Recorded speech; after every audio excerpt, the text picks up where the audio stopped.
Hello and welcome to my channel. My name is Emily Stuebing and I'm back today with another swimsuit tutorial for you. It's a pretty easy design and it's the swimsuit that I made for a trip to South Africa earlier this year.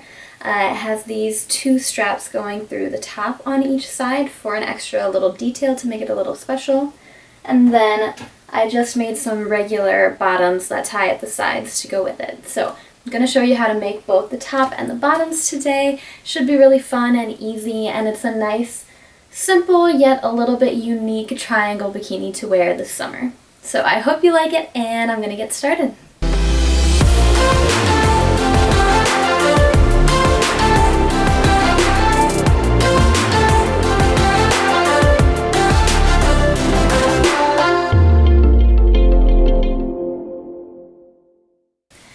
So, the fabric that I'm using today is from the Fabric Fairy. It's called something like Peacock Kaleidoscope, something or other, swimwear fabric. It's got a really long name. But what I wanted to do with this swimsuit that's different than others is I wanted to choose a fabric that I could really play off of and build the design around. So today I decided to do that in that I used this red triangle part on the top for each side, and then this bottom more kaleidoscope looking section is what I used to build the bottoms off of. And I think it turned out really well. It makes it just a little bit more interesting since this is really just a simple triangle bikini design other than the fact that there are two straps to make it a little more interesting. I thought that would make it more unique and eye-catching, so if you want to do the same thing, that fabric, like I said, is on the Fabric Fairy, and I'll link that below. Otherwise, they have a ton of different options if you don't want to use that fabric, and they're all really great. I highly recommend the Fabric Fairy. The only thing I haven't been able to find there is recycled swimwear fabric. That you can find on fabric.com, and I'll link that page below too. So far, I've only been able to find solid colors in recycled swimwear fabric, but it's better than nothing, and they're all really beautiful, soft, nice fabrics to wear. So those are my two top recommendations for swimwear fabric. And as you can see, in terms of the amount you'll need, I got a full yard of this fabric, and I still have a ton left over. So half a yard will be more than enough, and I'll pop in the other materials that you need now. Alright, so you'll need lining fabric like you see there. I got a yard of it and only ended up using about half a yard. Same with the swimwear fabric. I'm also showing you this elastic, but I ended up not using it, so you can use it or not. Sometimes I put in the straps, but it's not necessary. You'll also need a little bit of padding if you want that for extra support and coverage, and you'll need some type of matching thread. I always get 100% polyester thread for swimwear. Now, the first step, as always, will be to cut your fabric, and if you've watched any of my other videos, you know that I never use patterns. I only use existing clothes of mine to make pseudo patterns. So for this one, I found an existing triangle bikini top and just traced that when I was cutting it, and then used that piece to cut out the other side, as you'll see in a second.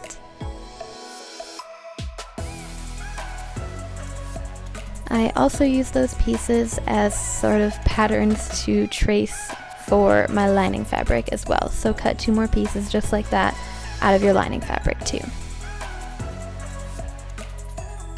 Now I'm going through the same process for my bottoms.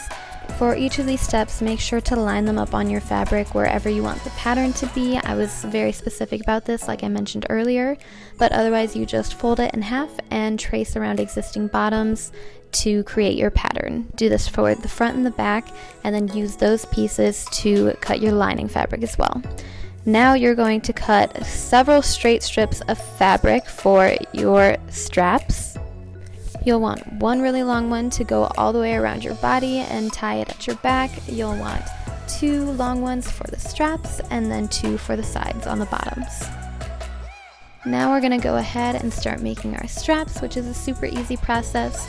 You just fold it over lengthwise and start pinning all the way down. Swimwear fabric can be slippery, so don't be afraid to go crazy with your pins.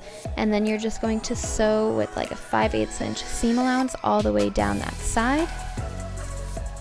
And there's what it's going to look like. I go over it twice to make sure it'll hold with a zigzag stitch. Then you can cut off the excess fabric as you see here. And in the next step, you might want to get a loop turner, which is what I use to turn my straps right side out. But if you don't have one, you could also use a bobby pin or something and slide that through. But a loop turner is really the easiest way to do it. So you'll stick it through and then just flip it around. So you can see what the finished ones look like there. I misspoke earlier. You're going to need 4 straps in total for the bottoms, 1 long one to go around the top, and 2 long ones for the straps. Now here's what all of the pieces will look like for the bottom, and you're going to want to put them right sides together and sew them together at that bottom seam. What's important when you're doing this with the lining fabric though is to leave a 1-inch opening so that you can turn your swimsuit right side out when you're done. Now that you've sewn the bottom seams together, you're going to put those pieces of fabric right sides together and pin all the way around. Once you do, you're also going to want to insert your finished straps in there and make sure they're facing in.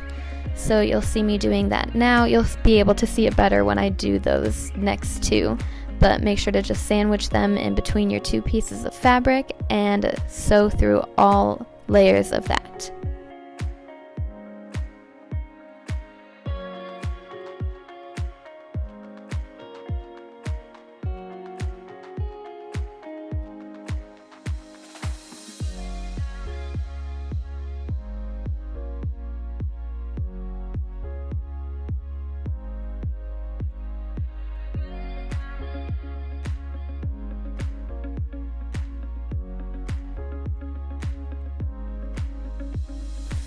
Here's how that looks once it's all pinned together, and you're just going to sew all the way around. Here's what it looks like once you've done that, and remember that 1-inch opening that I mentioned? Now you're going to use that and you're going to pull the straps through until you can see the entire thing is flipped right side out. And that's really all there is left to do. If you want to close up that hole, you can hand stitch it at the end. That's the easiest way to do it, but otherwise you're done with your bottoms already.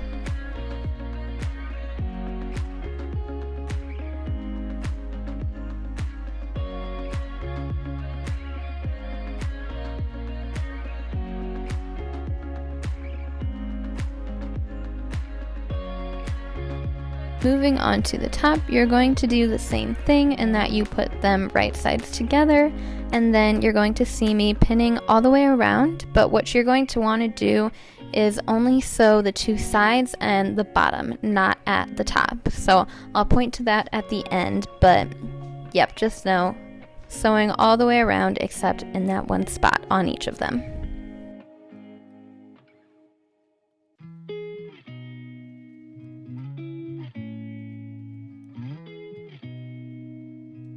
Next, you'll want to flip them right side out. This is what it's looking like on the inside at this point. Again, I go over it twice with a zigzag stitch and do like a 1/2 inch to 5/8 inch seam allowance.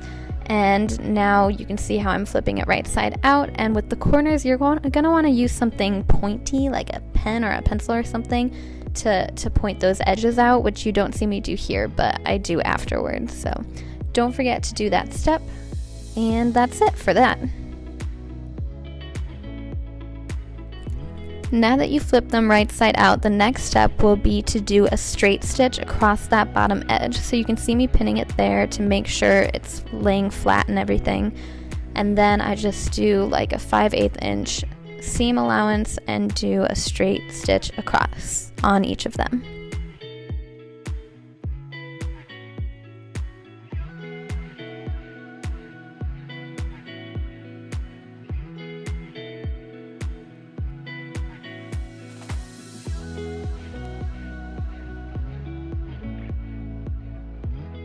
So when you're done sewing, that's what it's going to look like. And at this point, you're ready to do a little bit of seam ripping. Just at that bottom edge, you're going to open up a little hole that you'll be able to pull your strap through. This part is kind of a pain. I have to say the alternative would be to flip it over and pull the strap through, but I think this makes it look a lot cleaner, so that's why I opted to do it this way. But yeah, you're going to have to open up those holes and then put a pin on the end and pull it all the way through on each side.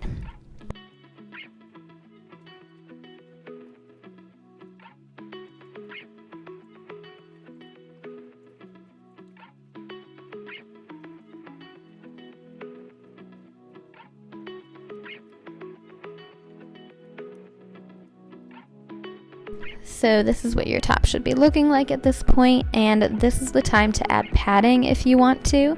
You're probably going to have to do the same in that you kind of squish it over to fit it in there and then straighten it out, and that's all you have to do for this step.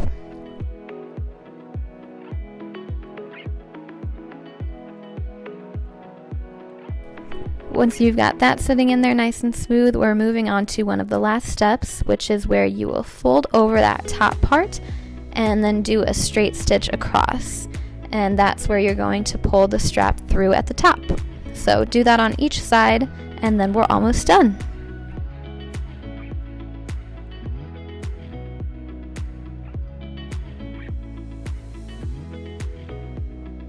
Now that you've sewed it on each side, you're ready to pull your straps through, so just use a safety pin and pull it right through on each side.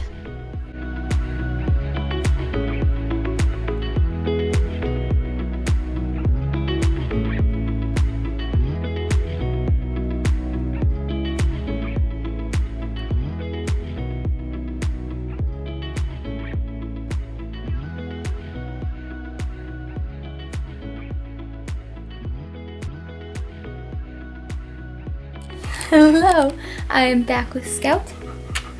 Anyway, for this last step, I wanted to show you that there are a couple ways to make the straps, and you can just decide what you think is best. So when I made this top, I was really low on time, and I honestly just took the easy way out. So here, as you can see, I just left the straps as they are and tied them all together. Admittedly, that is a little bit bulky and not necessarily the most comfortable way to wear it, so you can do it that way if you want to just make it easy on yourself, but I think one of these other options might actually be better, so I'll talk about those.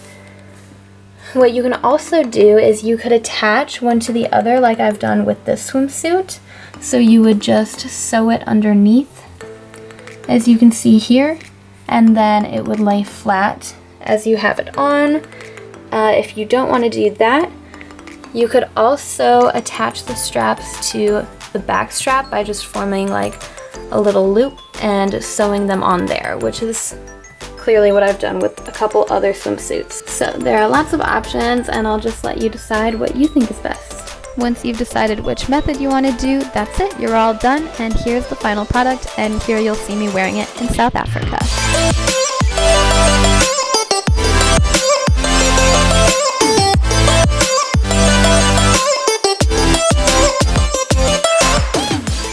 Alright, that's all I've got for you today. I hope you liked this video, and if you did, please like and subscribe, and I have a bunch more videos like this coming your way, so then you won't miss them.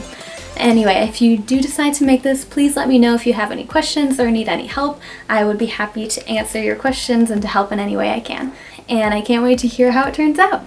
So, thank you for watching, and I'll see you next time.